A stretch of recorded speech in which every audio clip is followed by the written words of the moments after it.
முருகா. என் அன்பு பிள்ளையே, உன்னிடம் உன் அப்பா நான் அவசரமாக பேசியே ஆக வேண்டும் பிள்ளையே. நீ இப்பொழுது சந்தோஷத்தில் திக்கு முக்காட போகின்றாய். கடைசி நிமிடத்திலும் கூட இங்கு எதுவும் மாறக்கூடும். அதனால் மனதில் எதையும் சுமந்து கொண்டு வருத்தப்பட தேவையில்லை. நான் உன்னோடு இருக்கும் வரை உன் எதிரிகள் எவ்வளவு ஆட்டம் ஆடினாலும் அவர்களின் ஆட்டத்தில் நீ மட்டுமே வெற்றி காண்பாய். இறுதியில் என் ஆட்டத்தில் எல்லாம் மாறி நல்லதாவே அமையும். அப்போது முருகனப்பா சொன்னதையெல்லாம் செய்து விட்டார் என்று நீ சந்தோஷத்தில் திக்கு முக்காட போகின்றாய் பிள்ளையே. எனவே இனி கவலை இல்லாமல் நிம்மதியாக உன் வாழ்க்கை பயணத்தை தொடர்ந்து நடத்து. முன்னேற்றம் காண்பாய். பயம் வேண்டாம். நான் ஒருபோதும் உன்னை விட்டு பிரிய மாட்டேன்.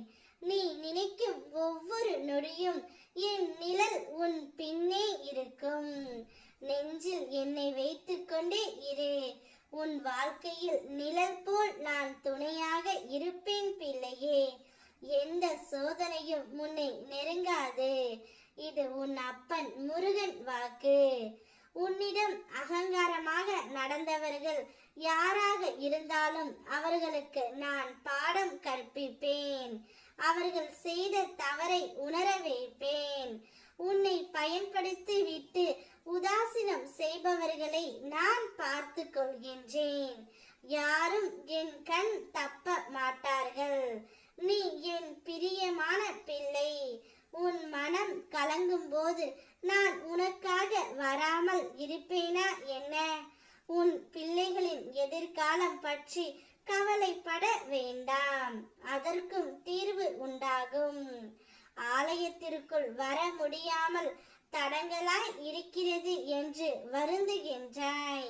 உன் பிரச்சனைகள் அகல நான் அருள் புரிந்து உன்னை வர வைப்பேன். நீ என்னை ஆலயத்திற்கு வந்து வணங்க வேண்டிய அவசியமே இல்லை. மனதார ஓம் முருகா என்று என்னை அழைத்தால் கூட போதும் பிள்ளையே. உனக்காக ஓடோடி வருவேன். நடக்கும்போது கால் வலிக்கும். அப்போது சற்று அமர்ந்து இருப்பாய். வலி குறையும். அதுபோல துன்பங்களை மனதில் சுமந்து இருந்தால் என்றும் துன்பமே இருக்கும். சற்று மனதை திசை திருப்பினால் நிச்சயம் இன்பம் வந்துவிடும். மனமும் லேசாகிவிடும். சந்தோஷமாக இரு.